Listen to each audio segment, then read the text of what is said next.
अस्सलाम वालेकुम व्यूअर्स। इस वक्त मैं आपको ये फ़्रॉक जो आप तैयार देख रहे हैं इसकी कटिंग और स्टिचिंग दिखाऊंगी। स्लीवलेस फ़्रॉक है, 4 साल की बच्ची के लिए मैंने बनाया है ये। इसके लिए जो मैंने फैब्रिक के 2 पीस लिए हैं, एक ग्रे कलर में है और दूसरा ये मेरा फ्लोरल प्रिंट है, वाइट कलर का इसका बैकग्राउंड है। ये 2 पीस हैं, 1.5 मीटर टोटल इसमें कपड़ा लगा हुआ है। हाफ प्रिंट है, ये 30 इंचेस इसकी चौड़ाई है, हाफ इसका फ्लोरल प्रिंट है और इतना ही मैंने इसकी योक के लिए कपड़ा लिया है। एक जितना कपड़ा लगेगा, 14 इंच इसकी ऊंचाई है, हाफ यानी 28 इंचेस की इसकी हमें लेंथ लेना होगी। ये पीस है मेल शर्ट का, जो हम बॉयज़ के लिए शर्ट का कपड़ा ख़रीदते हैं। ये वही कपड़ा है, डबल शेडेड है, डेनिम वाले शेड्स हैं इसमें। 14 इंचेस योक की मैं चौड़ाई ले रही हूँ, 13 इंचेस ये चौड़ाई रहेगी। 4 से 5 साल की बच्ची का ये साइज़ है और इसकी ऊंचाई तकरीबन 13 इंच है, जो तैयार होने के बाद 12 इंच रहेगी। सबसे पहले शोल्डर कट करना है हमें 5.5, 5.5 इंच पर हाफ यानी टोटल 11 इंच का ये शोल्डर तैयार होगा, लेकिन तैयार होने के बाद ये 10 इंच रहेगा। 5.5 इंच पर या 5.5 पर इसका आर्म होल कट किया है मैंने।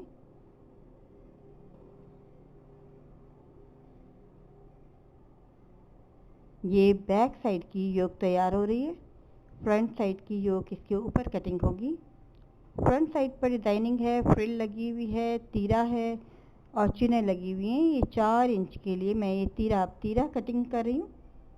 अब ये फोल्डिंग जो मैंने ऊपर से की है 4 इंचेस पर है। अब ये जो है तीरा या शोल्डर जो है, ये 4 इंचेस के लिए मैंने एक पट्टी लेनी है, 4 इंचेस है ये।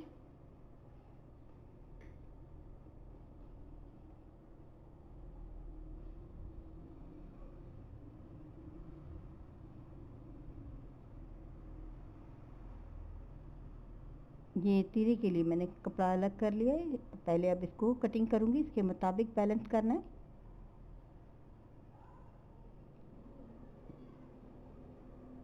अब ये नीचे योक का हिस्सा मैंने चौड़ा लेना है, इसलिए मैंने तीरा कट किए पहले और उसमें चुने डाली जाएंगी। अब मैंने इसके साथ डबल तो लिया है, लेकिन मैं इसको थोड़ा सा चौड़ाई में ज़्यादा रखूँगी। इतना कम से कम मैं ज़्यादा रखूँगी ताकि मेरी हल्की हल्की चुने आए इसमें। ये देखें, तकरीबन ये 1.5 इंच मैंने फालतू रखा है हाफ में, यानी 3 इंच टोटल इसकी योक की चौड़ाई फालतू रखी जाएगी। ये फैब्रिक जो है थोड़ा सा वॉश एंड वेयर टाइप का है ऊपर का, और जैसे कि मैंने बताया ये आपको जहाँ पे आपको मेल फैब्रिक मिलता है वहाँ से हम ख़रीद सकते हैं। शर्ट्स का कपड़ा है ये मैंने थोड़ा सा बढ़ा के लिया। आप देखिए 1 इंच के फ़र्क के साथ ये मैंने ज़्यादा नीचे का योक का हिस्सा लिया है, क्योंकि जब ये सिलाई होगी 2 सिलाइयों का हमें हिसाब छोड़ना होता है, ताकि जब हम सिलाई करें तो ये इसके बराबर बैलेंस हो जाए। इसके मुताबिक मैंने कटिंग की है, लेकिन नीचे का योक का हिस्सा आप देखें थोड़ा सा चौड़ा है। ऊपर के बैक साइड के फरमे के ऊपर रख के कटिंग की है। अब ये दरमियान में चुने आएंगी, चुने आने के बाद इसकी चौड़ाई कम हो जाएगी। ये फ्रंट साइड का आर्म होल हम इजाफी कट करते हैं तो सिर्फ तीरे का इजाफी कट होगा, योक का नहीं होगा। ये चुने में आने के बाद इसके बराबर हो जाएगा। ये इस तरह चुने डाली जाएंगी और तीरे के साथ जोड़ा जाएगा तो इसके बराबर हो जाएगा।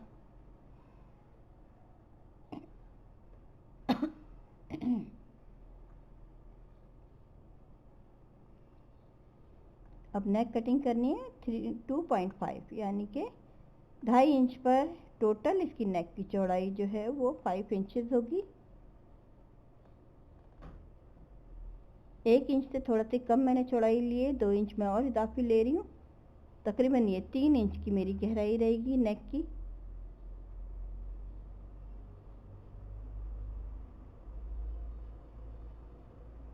अब ये बटन पट्टी के लिए मैं लेंथ ले रही हूँ, पट्टी अलग कर रही हूँ।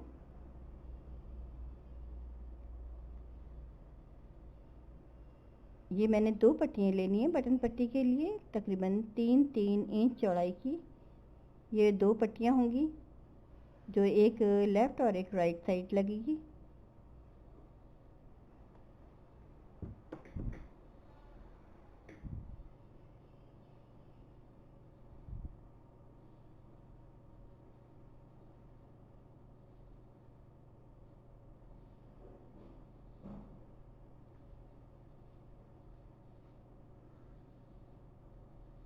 ये बटन पट्टी तैयार हो गई है।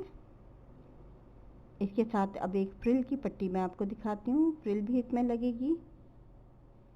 उससे पहले मैं इसकी बो भी तैयार कर रही हूँ। बो के लिए मैंने ये एक पीस लिया है छोटा सा, इसकी लंबाई चौड़ाई मैं भी आपको दिखाती हूँ।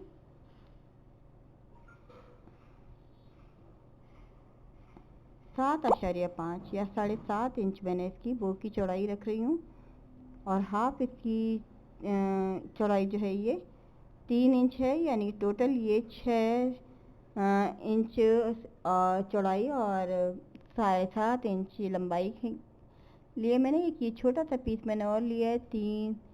3 इंच लंबाई और 2 इंच चौड़ाई का, ये मैंने दरमियान में सेंटर में लगाना है। ये बो के मैं सिरे कॉर्नर इसकी शेप बना रही हूँ, पॉइंटेड शेप होगी इसकी दोनों साइड से। अब इस पट्टी को फोल्ड करके अंदर से सीना है और इसमें इस तरह से इसको लगाना है, और ये यूँ बो तैयार हो जाएगी। अभी इसकी स्टिचिंग मैं अभी आपको दिखाती हूँ। अब ये एक सीधे कपड़े को मैंने क्रॉस कटिंग कर रही हूँ, इसकी क्रॉस कटिंग है इसकी। ये पाइपिंग के लिए पट्टियाँ तैयार करनी है 1.5 इंच चौड़ाई की, 2 आर्म होल के लिए, एक नेक के लिए। मुझे 3 पट्टियों की ज़रूरत होगी। ये तिरछी पट्टियाँ होती हैं, पाइपिंग हमेशा तिरछे कपड़ों की अच्छी बनती है। सीधे कपड़ों की भी हम पाइपिंग बनाएंगे तो वो हमारी सीधे हिस्सों में ही लग सकती है। गोलाई वाले हिस्सों में लगाने के लिए हमेशा हमें तिरछी कपड़े की पाइपिंग कटिंग करना होती है, क्योंकि इसको हम खींचकर अपनी मर्ज़ी के मुताबिक शेप दे सकते हैं। अभी नीचे का राउंड बॉटम बिल्कुल सिंपल है। इसको नीचे की साइड से मैं हल्का सा इसको स्लोप दूंगी, थोड़ी सी तिरछी कटिंग है ये, और नीचे के घेर में कोई काम नहीं है, बिल्कुल सिंपल होगा। दोनों को अलग अलग करना है बस, और इसको इस तरह से जोड़ दिया जाएगा। एक फ्रिल की पट्टी भी लेनी है मुझे। देखिए 2 इंच चौड़ाई की मैंने लंबी सी पट्टी ली है। इसका मैंने कोई हिसाब या अंदाज़ा नहीं लिया है, अंदाजे से ये पट्टी लिए। जितनी हमारी बटन पट्टी होगी उससे हम डबल लंबाई लेंगे, ताकि चुने देने के बाद इसके बराबर आए। ये दाएं बाएं दोनों तरफ लेंगे। अब ये सबसे पहले ये फ्रंट की योक है, जिसमें मैं चुने दे रही हूँ ताकि तीरे के बराबर हो जाए।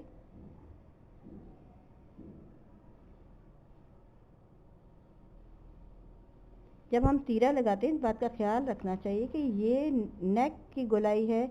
जो नीचे मैंने चुने दिए हैं वो आपको आर्म होल नज़र आ रहा है, जो तीरे के अंदर जो गोलाई है वो नेक लाइन की है, और ये आर्म होल के अपोजिट साइड लगेगा ये तीरे की गोलाई वाला हिस्सा। आप ये देखें, ये नीचे का आर्म होल बिल्कुल अपोजिट साइड है नेक के, और दोनों की शेप एक जैसी है, आर्म होल की भी और नेक की भी, नेक की गोलाई की भी। ऊपर इसको जोड़ने के बाद सिलाई की है। अब आप ये देखें आर्म होल की पूरी शेप बन गई है। जब मैं इनको सिरों को मिलाऊंगी, ये हमें सीधा उल्टा और दाएं बाएं लेफ़्ट राइट देखकर हमें सीना होता है। अब आप ये देखें, ये अपोजिट साइड आ गई है, एक लेफ़्ट के लिए एक राइट के लिए, दोनों साइड आर्म होल बन गए। अब ये मेरी जो फ्रिल मैंने तैयार कर ली है, पहले फ्रिल की किनारी बना ली है। अब इसमें मैं चुने आपको देकर दिखा रही हूँ। ये चुने देना बहुत आसान होता है, लेकिन सिर्फ इसके लिए प्रैक्टिस की ज़रूरत होती है। अगर आप ये इस तरह की चुने देना सीखना चाहती हैं, इसमें कोई ट्रिक नहीं है, कोई कमाल नहीं है, सिर्फ प्रैक्टिस की ज़रूरत होती है। छोटे छोटे पीसेस पर अगर हम घर में प्रैक्टिस करते रहें तो कुछ दिन में हम बआसानी ये चुने डालने के काबिल हो जाते हैं। अब इस चुना वाली पट्टी को मैंने ऊपर से फ्रंट साइड पर इस तरह से लगाना है कि ऊपर मैंने तकरीबन 1/2 इंच बढ़ा दिया है, क्योंकि ये फ्रिल का कुछ हिस्सा नेक की गोलाई में भी सिलाई होगा।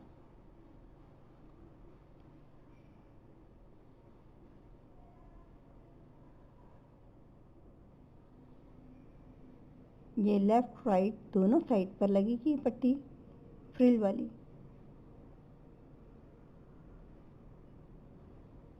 ये थोड़ा सा वॉश एंड वेयर फैब्रिक है, शेडेड है और हल्की हल्की इसमें देख सकते हैं आप शाइनिंग भी है।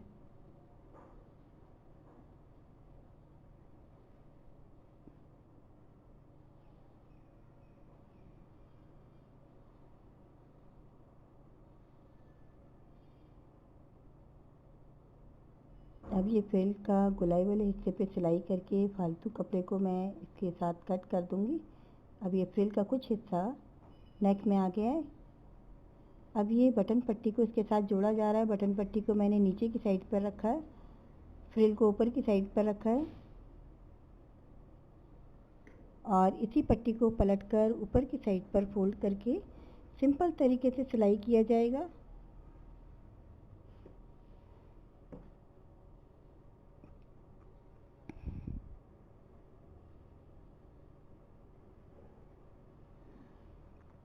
दूसरी साइड भी इसी तरह से सिलाई होगी। इसमें हमें लाइनिंग लगाने की ज़रूरत नहीं है, लेकिन अगर आपका कपड़ा बहुत बारीक है तो आप कॉटन की लाइनिंग लगा सकते हैं। पेपर बुकरम की लाइनिंग की ज़रूरत नहीं है अंदर पट्टी में, बटन पट्टी के अंदर। अब ये बैक साइड का मेरा योक है, इसको फ्रंट साइड की योक मेरी तैयार हो गई है। अब इसके साथ इसको फिट करने की बारी है। शोल्डर जोड़े जा रहे हैं।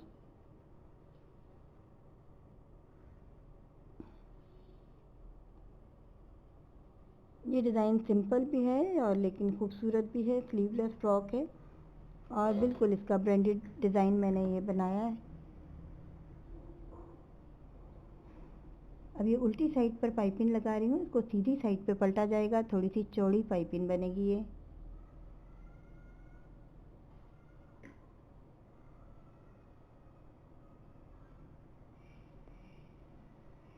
देखिए इस तरह से ये पाइपिंग लगाई जाएगी। बिगनर्स के लिए ये काम थोड़ा सा मुश्किल होता है, तो उन्हें चाहिए कि पिन्स की मदद से पहले सेटिंग कर लें पाइपिंग की, या फिर निडल में धागा डालकर उसको पहले कच्चा कर लें और आयरन कर लें, तो फिर ये कंट्रोल में आ जाती है। जो लोग ये मशीन का सिलाई का काम करते रहते हैं उनके लिए ये काम कुछ मुश्किल नहीं है, लेकिन जो बिगनर्स हैं उनके लिए बहरहाल ये मुश्किल लगता है शुरू शुरू में। लेकिन प्रैक्टिस एक ऐसी चीज़ होती है जो हमें परफेक्ट बनाती है। बार बार जब हम किसी काम को करते रहते हैं तो ऑटोमेटिक उस काम में हमें फिनिशिंग आ जाती है और वो काम में हमें महारत हासिल हो जाती है। अब ये नेक पर भी मैं इसी तरह से ये पाइपिंग लगा रही हूँ, उल्टी साइड पर और सीधी साइड पे पलटा जाएगा। फ्रंट पे से मैंने थोड़ा सा सिरा फोल्ड भी कर दिया है अंदर की साइड से। ये देखें, फालतू कपड़ा कट करने के बाद इसको भी अंदर की साइड फोल्ड किया जाएगा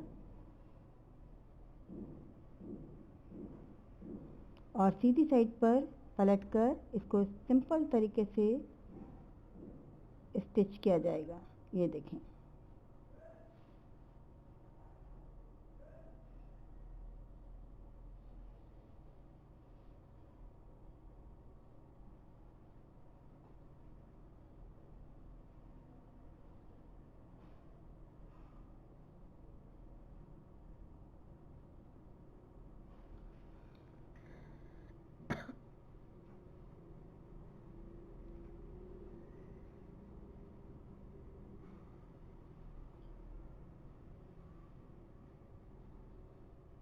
इस तरह से ये ऊपर का पोर्शन तैयार हो गया है नेक का। अब ये नीचे की पट्टी को जब हम मिलाते हैं तो इस बात का ख्याल रखते हैं कि हमें ऊपर की साइड से इसको बैलेंस करना है, नेक की साइड से। यहाँ से देखें, ऊपर से हमारा पूरा बैलेंस होना चाहिए। अगर नीचे से छोटा बड़ा हो जाता है तो वो हम सिलाई में ले लेते हैं।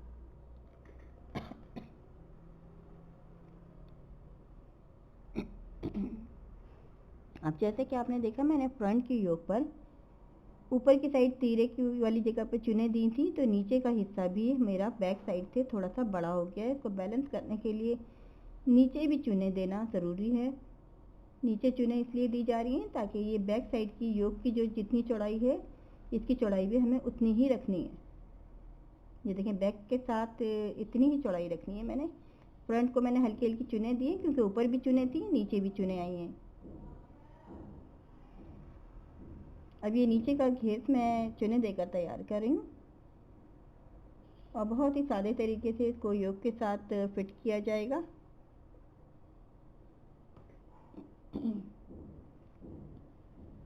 और इसके अलावा अगर ये हमें किसी वजह से लगता है कि फ्रॉक हमारा थोड़ा सा ज़्यादा लूज़ है वेस्ट के ऊपर से, तो हम चाहें तो इसमें इलास्टिक दे सकते हैं। इसमें इलास्टिक रख के सीना पड़ता है। अगर ये फ्रॉक आपका बच्चे सेहतमंद है तो हमें ऐसा करने की बिल्कुल ज़रूरत नहीं है, लेकिन बच्चे जो वीक होते हैं तो उनको फिटिंग के लिए हमें हल्के सी इलास्टिक भी लगा लें तो कोई हर्ज नहीं है। ये देखिए, मैं आपको इलास्टिक लगाने का तरीका बताती हूँ। इसको हल्का सा खींच के लगाना है, बहुत ज़्यादा नहीं खींचना है, ताकि बस हमें हल्की हल्की ऐसा चाहिए कि ये थोड़ी सी फिटिंग हो जाए, 1 इंच तक थोड़ा सा कम हो जाए, 1 से 1.5 इंच। और वरना अगर बच्चा अगर सेहतमंद है तो इसकी ज़रूरत नहीं है। अगर वेस्ट आपको पूरा है तो कोई बात नहीं है, लेकिन अगर आपको थोड़ी सी फिटिंग में मसला हो, ज़्यादा लूज़ लगे, तो इस तरह से हम इलास्टिक दे के सेंटर से कम कर सकते हैं। अब सिर्फ साइड फिटिंग रह गई है। जैसे कि मैं बता रही हूँ, ये जो है सिलाई के काम होते हैं, इनमें अक्सर चीज़ें जो हैं वो पेयर्स में होती हैं, यानी हमें दो दफ़ा एक जैसी सिलाई करनी पड़ती हैं। लेकिन मैं आपको सिर्फ एक ही दफ़ा दिखाती हूँ। दूसरा साइड भी बिल्कुल सेम इसी तरह होगी। अब बो की बारी है। फ्रॉक कंप्लीट हो गया है पूरा।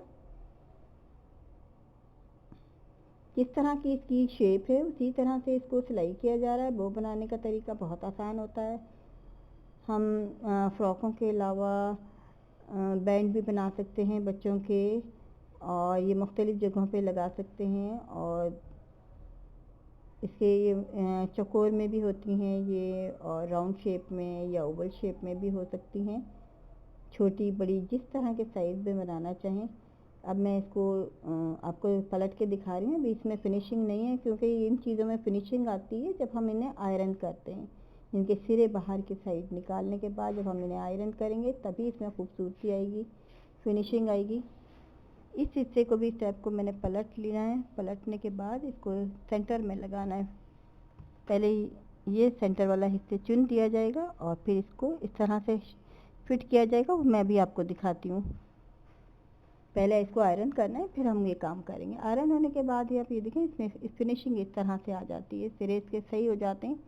अब सेंटर में इसको निडल की मदद से चुने दी जाएंगी। फ्रॉक मेरा बिल्कुल कंप्लीट है। मैंने बटन भी लगा लिए हैं, आप देख सकते हैं बैक साइड पर फ्रॉक लगा हुआ है। अब ये बो आखिर में लास्ट में तैयार करके ये लगानी है।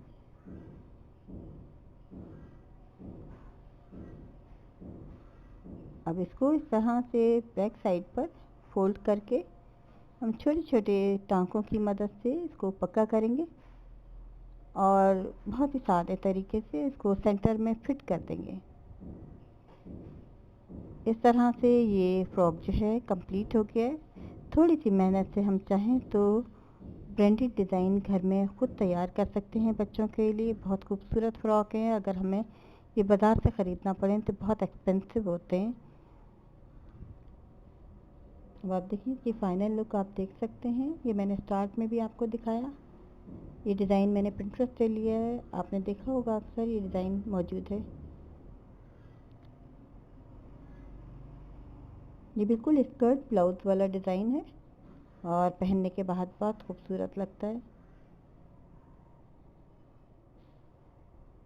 उम्मीद है आपको डिज़ाइन पसंद आएगा। 4 से 5 साल की बच्ची का ये साइज़ है।